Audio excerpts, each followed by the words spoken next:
Muito bem. Vamos, então, iniciar a nossa atividade, nossos estudos da noite, agradecendo a Jesus por este momento que Ele nos proporciona, de podermos estar aqui unidos em pensamento de amor e carinho entre todos nós, né? E Jesus abençoe e ilumine todo o nosso lar, nossos parentes, nossos amigos, irmãos, que possamos levar esta energia que estamos recebendo nesta noite a todos eles. Que Jesus abençoe e ilumine a todos. Também vamos agradecer a essa equipe maravilhosa do doutor Adolfo Bezerra de Menezes, e principalmente ele, né? Agradecimento especial a ele por tudo que ele tem nos proporcionado, pelo carinho, pelo amor que ele tem por nossa casa, por estar sempre à nossa disposição para nos ajudar a superar todas as nossas dificuldades, né? Que Jesus ilumine-os cada vez mais e que eles possam ser mais úteis a todos nós, sempre, cada vez mais, né? Fortalecidos por essa energia e essa luz maravilhosa que Jesus disponibiliza a todos eles. Que assim seja, né? Muito bem. O nosso item de hoje é o item 28. E esse item 28, ele, na verdade, o item é uma pergunta, né? E São Luís, em Paris, em 1860, nos trouxe o seguinte entendimento sobre essa questão.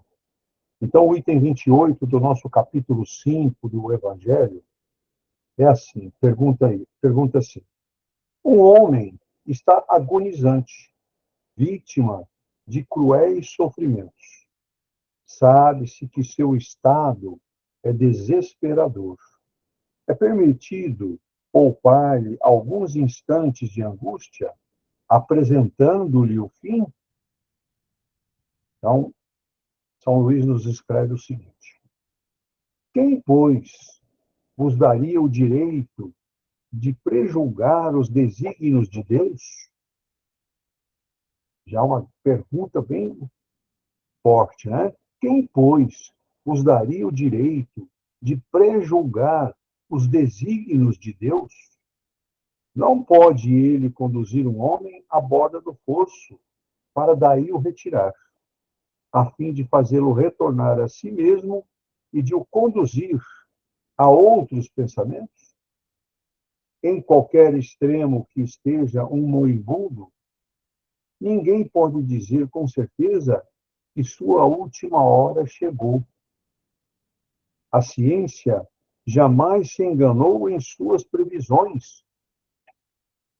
Sei muito bem que há casos os quais se pode considerar, com razão, como desesperadores. Mas, se não há nenhuma esperança fundada de um retorno definitivo à vida e à saúde, não existem inumeráveis exemplos em que, no momento de dar o último suspiro, o doente se reanima e recobra suas faculdades por alguns instantes? Pois bem, essa hora de graça que lhe é concedida pode ser para ele da maior importância, porque ignorais as reflexões que poderia fazer o seu espírito nas convulsões da agonia. E quantos tormentos pode lhe poupar um relâmpago de arrependimento? O materialista, que não vê senão o corpo e não considera a alma, não pode compreender essas coisas. Mas o espírita, que sabe o que se passa do além-túmulo, conhece o valor do último pensamento. Abrandai os últimos sofrimentos, quanto esteja em vós, mas guardai-vos de abreviar a vida, não fosse senão de um minuto, porque esse minuto pode poupar muitas lágrimas no futuro. Muito bom. Está aí, né? Uma grande explicação do nosso São Luís. Mas nosso amigo Davidson nos trará um pouco mais sobre o assunto. Davidson, você tem a palavra. Uma ótima noite a todos. Vamos ao nosso estudo, com a graça de Deus. Esse texto, ele traz um dilema ético profundo.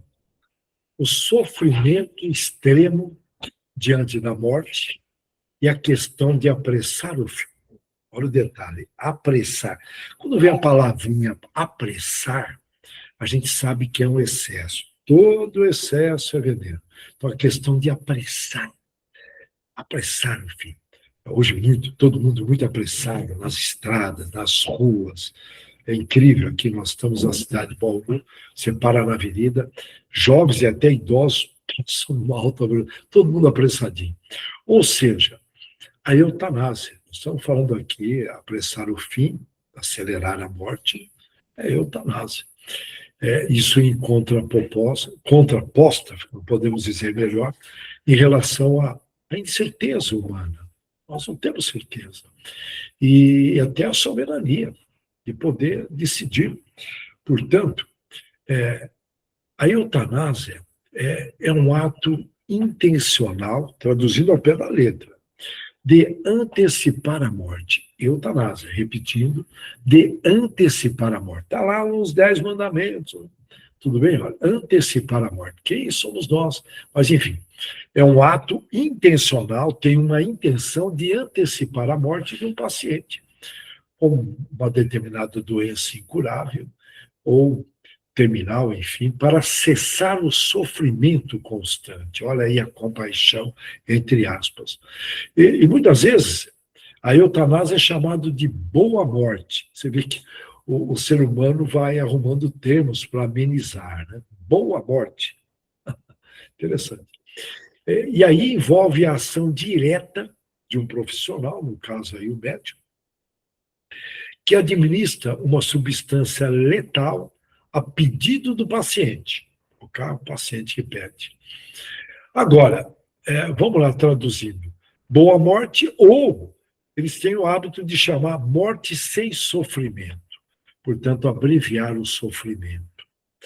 E tem a eutanásia ativa. Estou trazendo os termos técnicos. É uma ação direta para causar a morte, provocando o fim do sofrimento. É direto, é papum, né? Resolve ali rapidinho. Portanto, acelera rapidinho.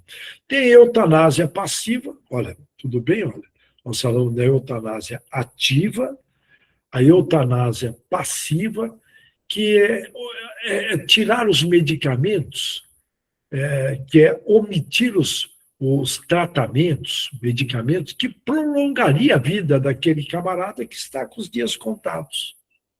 Então, aí é uma eutanásia passiva.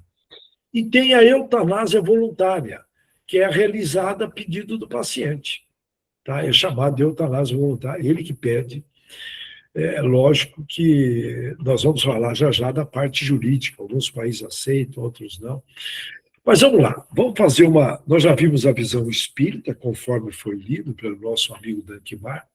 Agora, no pensamento protestante, eu digo protestantismo clássico, tem aí alguns pilares que a gente tem que considerar. A soberania de Deus. A vida pertence a Deus. Inclusive, eu costumo dizer que é uma misericórdia, é um perdão de Deus perante a nós devido ao nosso passado. Nos dá vida para nós, espíritas, sabemos, para resgatar aí débitos, as expiações e as provas para poder evoluir. Mas aqui no pensamento clássico protestante, a vida pertence a Deus. E somente Ele determina o início e o fim. Somente Ele. Esse Ele com letra maiúscula. O trecho, que está lá na leitura, quem vos daria o direito de prejulgar os desígnios de Deus? Quem vos daria o direito? Está totalmente alinhado com essa visão protestante. No questionamento, quem vos daria o direito? Quem você pensa que é? O sofrimento aí, ele pode ser visto como um propósito. Mas vamos lá. o sofrimento ele pode ter função. Uma prova espiritual, uma purificação, isso dentro da visão protestante. Tá? Portanto, mesmo o protestantismo encara dessa forma, uma prova espiritual, purificação, oportunidade de arrependimento. Oportunidade de arrependimento. E a parte do texto que foi lida, ele, letra maiúscula, portanto, Deus, para daí o retirar, a fim de fazê-lo voltar a si. Olha bem, tá? Ele, para daí o retirar daquele processo, a fim de fazê-lo voltar a si. Remete diretamente à ideia de conversão no último momento. Converter, se arrepender. Enfim, de falar, a partir de agora eu vou fazer o bem. E o quanto é importante, a gente já comentamos em vários estudos, a importância da dor como agente de transformação. E a pessoa sentindo ali na beira da morte é a grande dor. É a grande dor. Então, veja bem, naquele momento pode, e geralmente ocorre essa conversão, chamada conversão do último momento. E aí vem, bem o protestante, uma crítica à eutanásia. Nós estamos fazendo comparações. Vamos ver o budismo também, enfim, a visão do budismo. Uma crítica. A maioria das vertentes protestantes rejeita abreviar a vida deliberadamente e assumir o papel assumir o papel de decisor final. Em outras palavras, na visão protestante, o texto é extremamente coerente com a visão de que a vida deve seguir o seu curso natural. E a morte é algo natural, pois há sempre possibilidade de intervenção divina no último instante.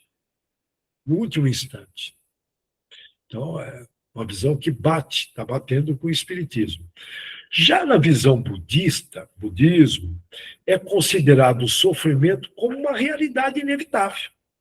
É uma realidade, não tem como evitar. O sofrimento faz parte da existência, mas não deve ser evitado a qualquer custo. E sim, segundo os budistas, deve ser compreendido, compreender qual é a razão de ser daquela dor, qual é o motivo daquela dor. Ok? No budismo, a moralidade depende da intenção. A intenção. A moralidade depende da intenção. Portanto, você vê que tem aí uma interpretação. Aliviar o sofrimento com compaixão pode ser visto até com um determinado detalhe, uma sutileza, como algo óbvio, mas que adiciona lá na frente uma complexidade ou profundidade. O budismo tem essa consciência. E a outra alternativa é ou agir por fuga, fugir da dor, medo ou aversão, e que acaba gerando aí, consequentemente, numa próxima vida, um karma negativo. O karma, nós sabemos que, vamos usar o termo, um débito negativo na linguagem mais espírita popular. Bom, no momento da morte, a consciência, o estado, como que ocorre? O estado mental final influencia o quê? O renascimento numa próxima vida. Olha que legal. A fala do budismo está batendo enormemente com o espiritismo. Olha, o estado mental final. Lembra que está escrito em algum lugar que Deus pede para você escrevendo a tua história de vida, ele só vai ler a última página, porque ali, no bom sentido, por favor, é ali que ele vê o teu estágio intelectual e moral, e, portanto, o nosso padrão mental, a nossa energia, que Deus, ao bater no olho, sabe, né? Então, mas olha que interessante, o estado mental final influencia o próximo renascimento. Okay? Eu costumo brincar que eu não me vejo como um velhinho. Eu já me vejo nascendo com bebê, com bochecha toda gordinha, né? Gordinho, que é bonito ver bebê gordinho. Né? Mas voltando para cá. Portanto, logo, apressar a morte pode interromper um processo importantíssimo da consciência. A dor pode ser, e geralmente é, transformadora, se houver lucidez. Cada caso é um caso. Se a pessoa, o paciente, estiver lúcido, pode ser aí um agente de grande transformação. Na visão budista, o texto ele se aproxima muito da ideia que nós não temos uma total compreensão do processo interno do outro. Nós não temos noção. Não tem como. Imagine, nós passamos aí, hoje, entre nós aqui, nós temos uma média de 180 a 200 reencarnações. Estou aí estimando.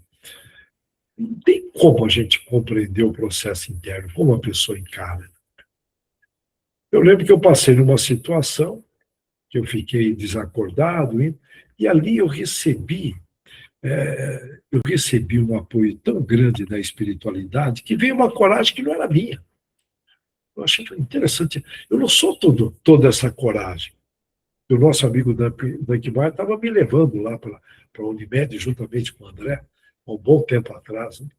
E eu falei, caramba, mas é uma coragem que eu mesmo falo, pode ir, vai com calma. E ali é uma situação que eu não vou contar, porque demanda um tempo. Né? A pressão estava lá embaixo, mas lá embaixo mesmo. Deu uma hipoglicemia reversa, enfim. Né? E eu só via a neblina e a silhueta do André dirigindo o Dankmar.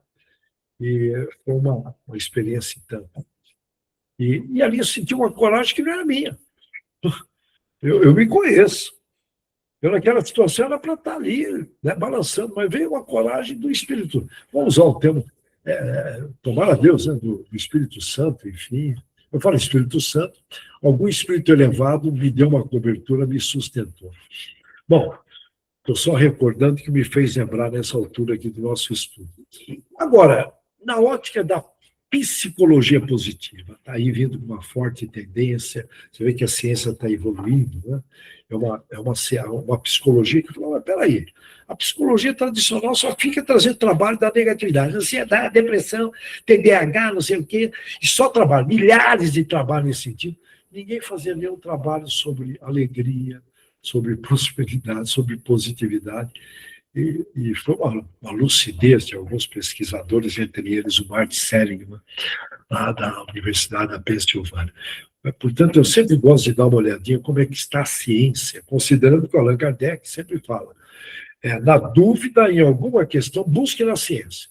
A religião tem os seus limites, e a gente sabe que a ciência foi criada por Deus e vem para dar as mãos, e está dando as mãos nos dias atuais, de uma forma assim inacreditável. Então, na ótica da psicologia positiva, o valor da vida vai até o fim, tá batendo com as correntes que nós comentamos aí atrás, né? Protestante e budista. Mesmo em sofrimento extremo, segundo a psicologia positiva, ainda pode haver um propósito.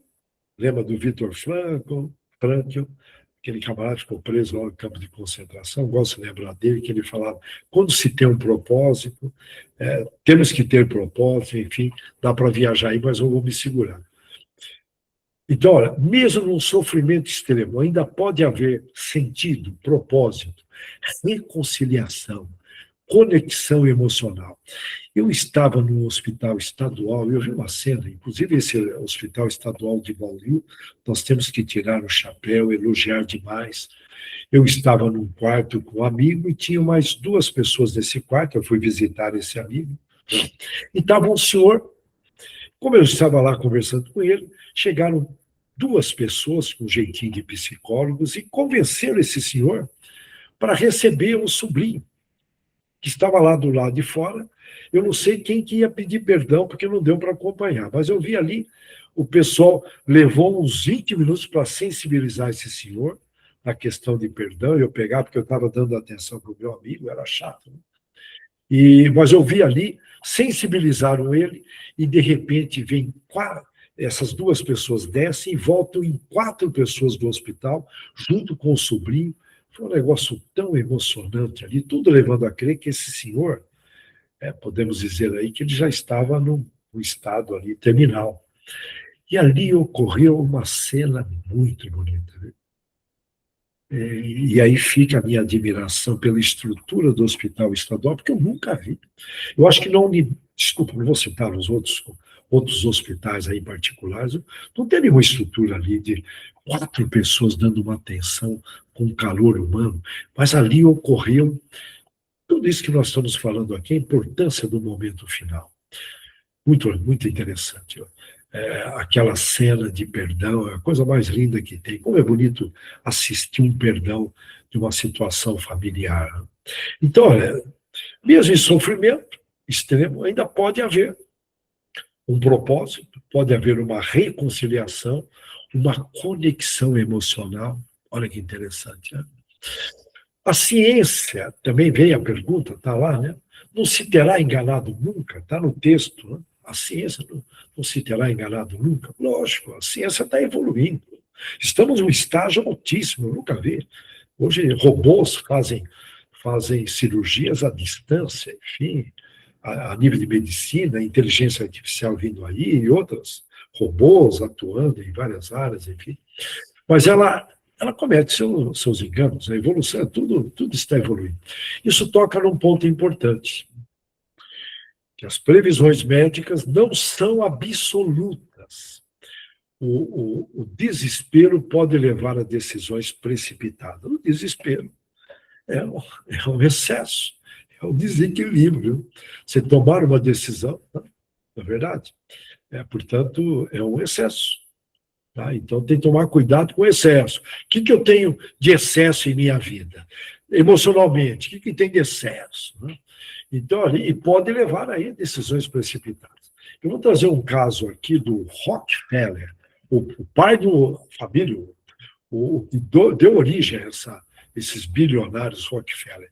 Esse senhor descobriu o petróleo e se tornou, numa tenra idade, a pessoa mais rica. Ele era novo de tudo, se tornou a pessoa mais rica dos Estados Unidos, uma vez que ele estava vendendo petróleo. Ele era o pai do petróleo, praticamente dominava o mercado. E, num curto espaço de tempo, se tornou a pessoa mais rica do mundo. E, um pouquinho mais de 50 anos, eu não sei relembrar se era 56, ele foi desenganado pelos médicos. E os médicos iraram e falaram: olha, o senhor tem aí mais um ano de vida. E afirmaram, era uma situação delicada, e aí ele olhou para aquela fortuna dele, é um caso muito interessante, ele falou: meu Deus, essa fortuna toda aqui, essas pessoas vêm com uma missão e não percebem, vão gerando riquezas, empregos, e elas têm uma noção que não tem como gastar tudo aquilo, e sabem que não vai levar nada daqui, sabem, mas vêm na missão. São pessoas já preparadas em vidas anteriores, cometeram muitos erros no mundo empresarial em vidas anteriores, e vêm com uma experiência danada. Quando monta um negócio, tem certeza que o negócio vai dar certo. E dá certo. Todos que eu conheço aí, que eu conversei, as pessoas vêm ali com uma certeza absoluta naquele negócio que está montando. E é interessante. E aí, o que ele fez? Falou: olha, ele caiu em si, falou: bom, já que eu vou morrer, eu vou fazer caridade com esse dinheiro. Ele começa a fazer caridade. E, bom, resultado, ele passou dos 90, eu não lembro se ele bateu 94, 96 anos, e ajudou muita gente. E deixou uma cultura nos Estados Unidos, entre os milionários, eles têm muito. Lá nos Estados Unidos, os milionários têm o hábito de doar para as universidades, doar para pesquisas. Por isso que vem muitas coisas boas nos Estados Unidos. Não é um país perfeito, ele tem lá, mas quando eu olho as qualidades, é fantástico. O que ocorre lá, a cultura americana, é para tirar o chapéu. São trabalhadores, coisa que eu não vejo em vários países aí. Ser muito longe. Eles são trabalhadores. É uma coisa linda ver a forma que eles encaram, ou mesmo famílias ricas, colocam o moleque já para se virar. Muito comum, meninos ricos trabalhando em lanchonete, aquela coisa toda.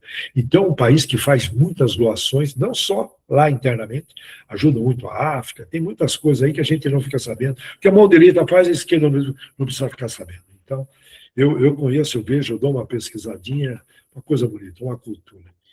E eles têm um poder danado que na mão de outros aí teriam feito aí loucuras, né? Mas o poder, eles tinham a Europa na mão na Segunda Guerra Mundial. A Europa estava na mão deles, era deles. Mas não pegaram nada. Como nunca pegaram nada, enfim, os Estados Unidos têm uma missão, o Brasil tem uma missão, a Hungria tem uma missão, a Europa tem uma missão. e nós aqui no Brasil temos que fazer cumprir a nossa missão. E o Brasil, pátria do Evangelho, é o quê? A terra do amor e da caridade. Muitas orações aí, dá uma conversa danada. Fora da caridade não há salvação.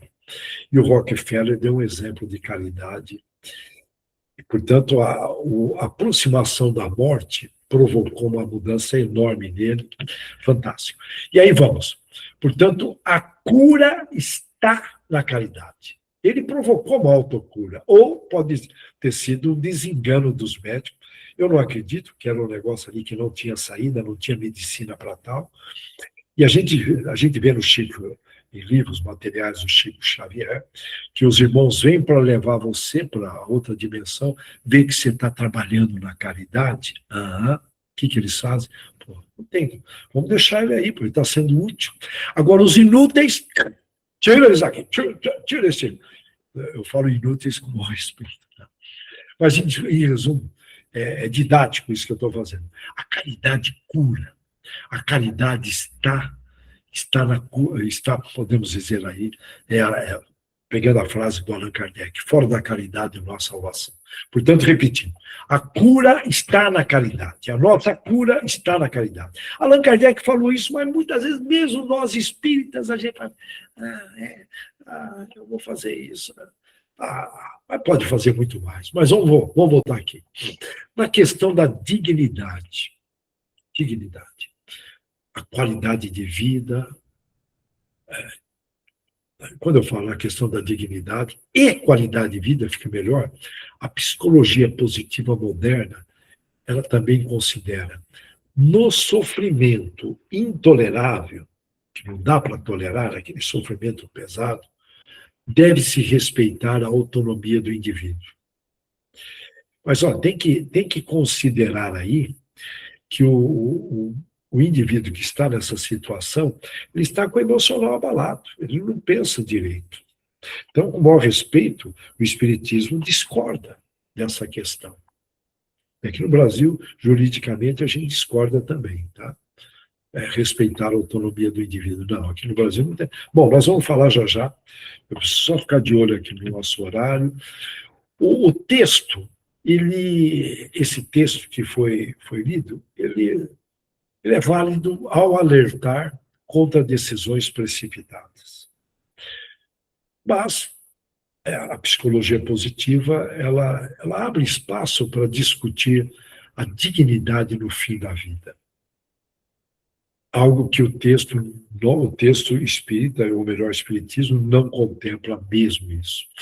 E na ótica da psicologia cognitiva, outra psicologia, o texto combate excesso de confiança, certeza na morte, pensamento determinista. Só estou trazendo uma outra ótica.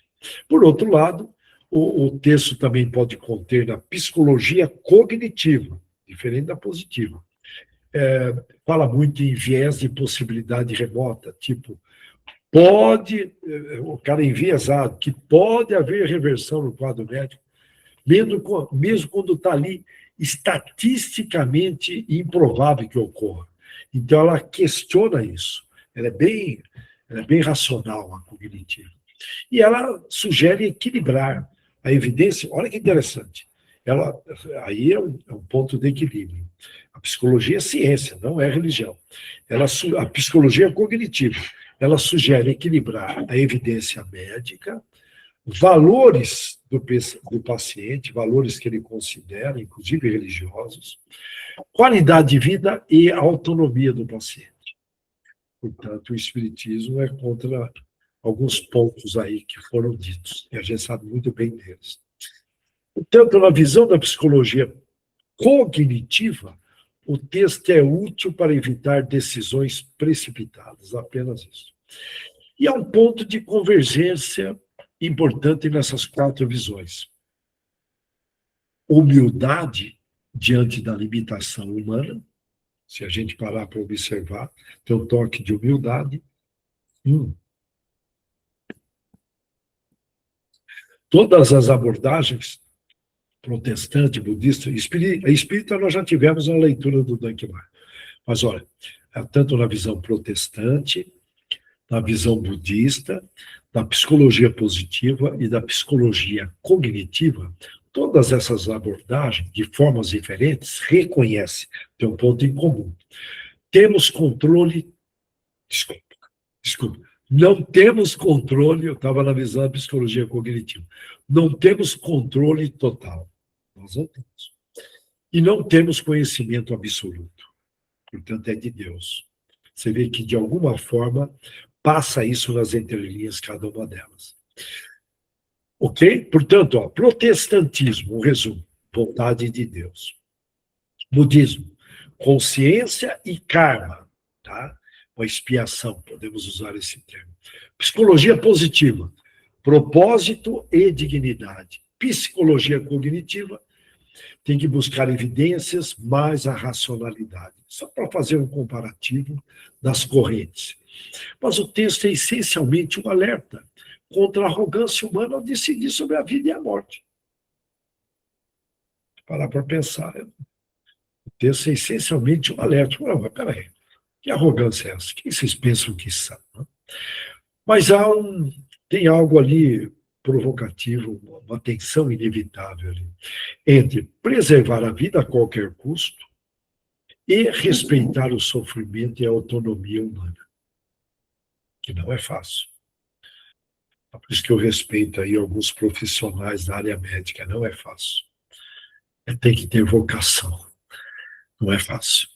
Esse é um dos poucos temas onde ética, espiritualidade, ciência não se anulam. Todos eles, de alguma forma, são considerados. Tanto a ética, a espiritualidade e a ciência.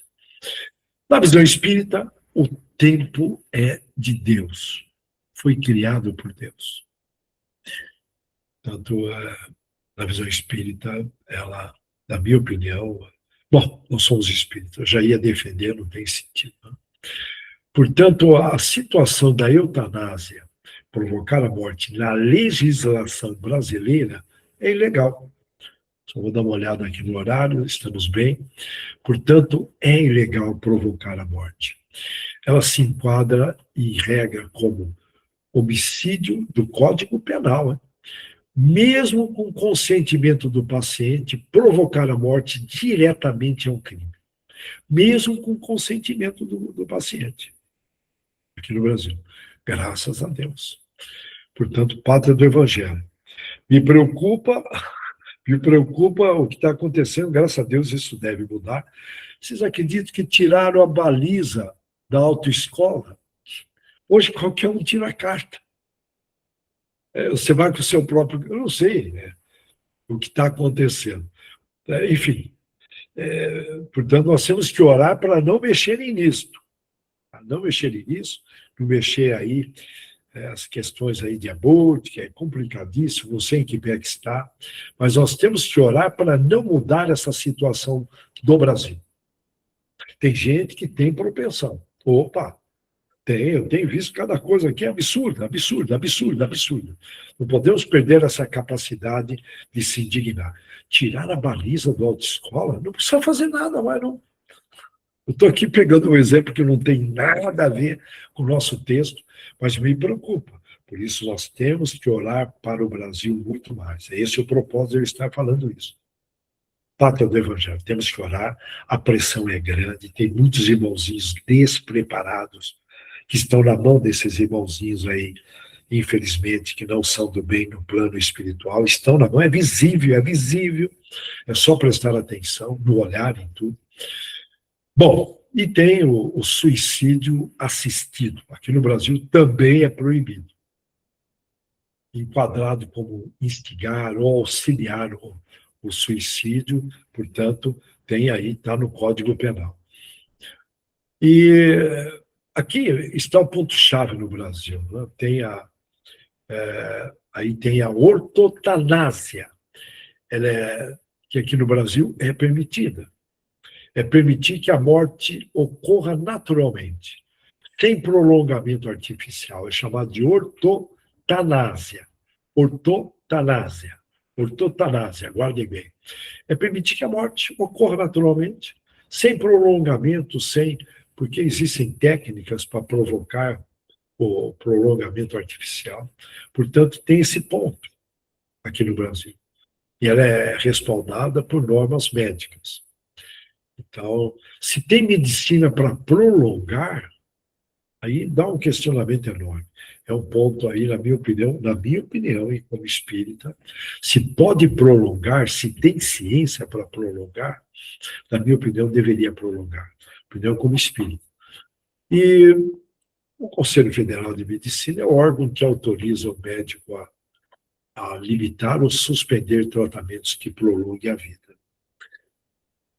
Bom, e existem as diretivas, chamadas de diretivas antecipadas, DAV, diretivas antecipadas de vontade, que permite ao paciente declarar previamente quais tratamento aceita ou recusa em situações que está ali na curva, está lá no terminal, está ali praticamente para partir. Então, existe essa possibilidade. Um exemplo, eu não quero ser entubado, não quero ser submetido à reanimação. Tem muitos casos nesse sentido. E fazendo uma comparação internacional, países que permitem a eutanásia. Tá? Países que permitem. Tem muita gente aí que vai para esse país até para conseguir essa eutanásia. Um erro enorme. Sai do Brasil e vai, que é o caso. Holanda, Bélgica, Canadá, todos eles exigem, logicamente, critérios rigorosos, avaliação médica e consentimento explícito, tem todo um critério, mas permite a eutanásia. E o Brasil, portanto, adotou uma posição intermediária, né? Não permite provocar a morte, mas permite não impedir a morte natural. Olha que interessante. Eu vou repetir. O Brasil adotou essa posição intermediária. Não permite provocar a morte, não permite, aqui não pode ser provocado, mas permite não impedir a morte natural, deixa ele morrer, com calma. Sendo que poderia prolongar e, de repente, a pessoa ter mais espaço para refletir, fazer um balanço da vida. Bom, isso revela aí uma lógica, né? A vida não deve ser encurtada artificialmente, mas também não deve ser prolongada artificialmente com sofrimento. Mas é uma ética que é diferente, olha, do Brasil, né? Tá? A vida não deve ser encurtada artificialmente, que é a eutanásia, mas também não deve ser prolongada artificialmente com sofrimento. Portanto, é uma ética brasileira, tá? Desculpa, é uma ética brasileira encurtada, eu acabei fomentando a frase. Mas voltando, em países que permitem eutanásia ativa, o médico pode administrar diretamente substâncias para provocar a morte. E a Holanda foi o primeiro país do mundo a legalizar, aí veio na sequência na Bélgica, que, por sinal, a Bélgica é um país frio, né? Hoje a sede do bloco europeu, ali é a minha percepção, mas enfim, na Bélgica permite, inclusive, eutanásia ativa em menores, com critérios. Olha que interessante. Portanto, o país onde é proibido, a regra geral, inclui que é proibido a eutanásia, inclui a maior parte do mundo. Então, aí nesses países, repetindo, o Brasil, Portugal, México, você vê que tem aí uma latinidade. Né? Tem o Japão também. Tá? Aí, possivelmente, são influências de brasileiros que foram para lá. Por favor, eu estou simulando. Não estou dizendo que seja isso, por favor. Os japoneses não interpretem mal o que eu estou querendo dizer. Por favor, estou brincando. Tá? O Japão tem esse calor humano, depois que passou pela Segunda Guerra Mundial, teve uma evolução nesse sentido.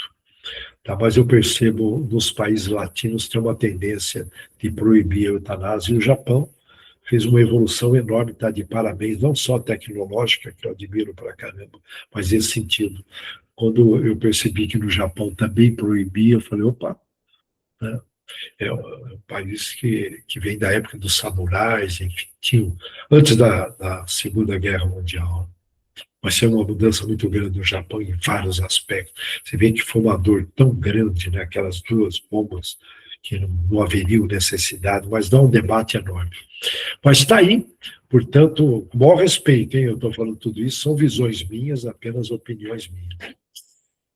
Por isso que é importante um país, quando passa por uma dor muito grande, vamos dizer, essa expiação coletiva, surge uma mudança cultural fora do comum.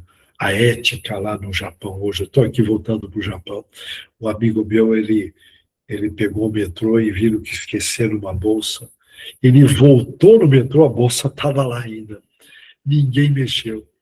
Então é um outro papo. Aqui no Brasil, se tombaram um caminhão na estrada, que vergonha. Ô, povo! Isso é roubado, gente. Está lá nos 10 mandamentos. E vai protestante, vai católico, vai todo mundo religioso, e vai lá e pega. Né? E o caminhão, o motorista do caminhão ficou olhando, eu já assisti na estrada, né? Caminhões aí com determinados produtos que tomam, mas dá um dó danado, um prejuízo para o empresário.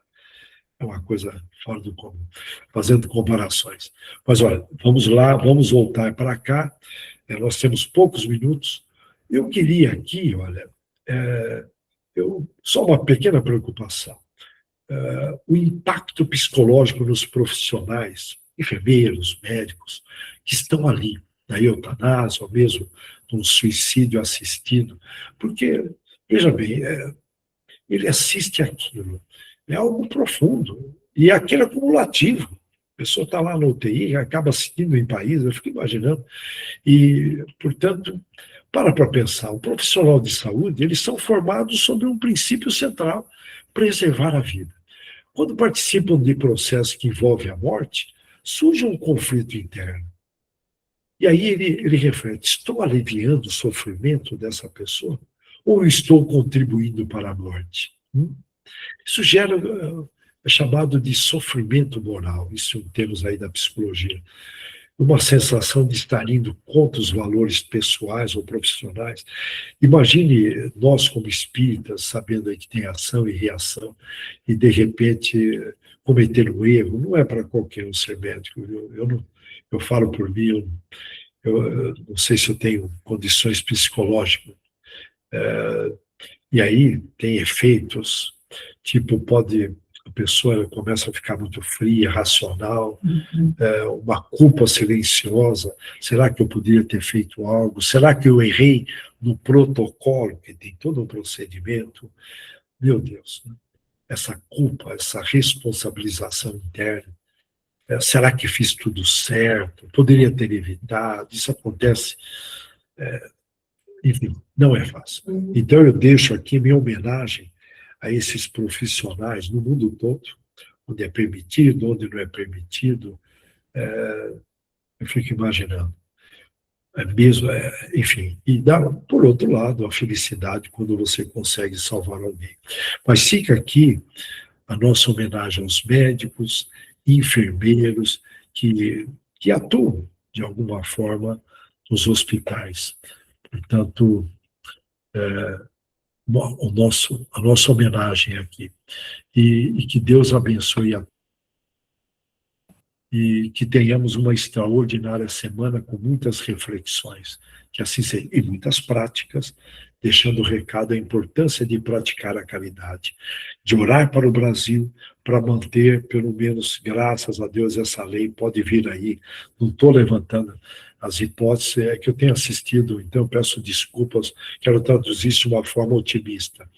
Vamos orar bastante para o Brasil. Estão batendo no Brasil, só não percebe quem não quer. Ok? É um pedido meu para quem está assistindo e vai assistir na internet também. Valeu, uma ótima semana para todos. Muito obrigado. Né? Foi muito bom a sua análise, a sua explanação do texto, né, sobre a eutanásia. Abriu bastante a cabeça de todos nós. Né? Foi muito útil para o nosso entendimento. Né? E nós, espíritas, já tínhamos esse conhecimento, não é verdade? E nós não temos o direito de interferir na vida, né? Mas valeu, foi ótimo. Vamos, então, às nossas vibrações da noite. Gostaria de pedir a Jesus que abençoe e ilumine a todos os nossos irmãos, com os nomes aí no nosso grupo, que atravessam dificuldades, que precisam do carinho e do amor do nosso médico, Jesus, nosso grande médico. Que ele possa, através desta equipe maravilhosa, do Dr. Bezerra Menezes, atender a cada um dos enfermos que estão aí atravessando dificuldades, precisando da nossa ajuda, precisando do carinho e da luz divina para serem fortalecidos. Que a tua paz, Jesus, esteja com todos, que todos sejam abençoados e iluminados. Gostaria também de pedir, neste momento, uma vibração em especial do nosso carinho para o pronto restabelecimento do nosso André, né? que traz sempre a presença do Dr. Deolindo, com suas palavras, o seu carinho, e que tenho certeza, o Dr. Deolindo está acompanhando tudo isso e trazendo o conforto e o pronto restabelecimento do nosso querido André.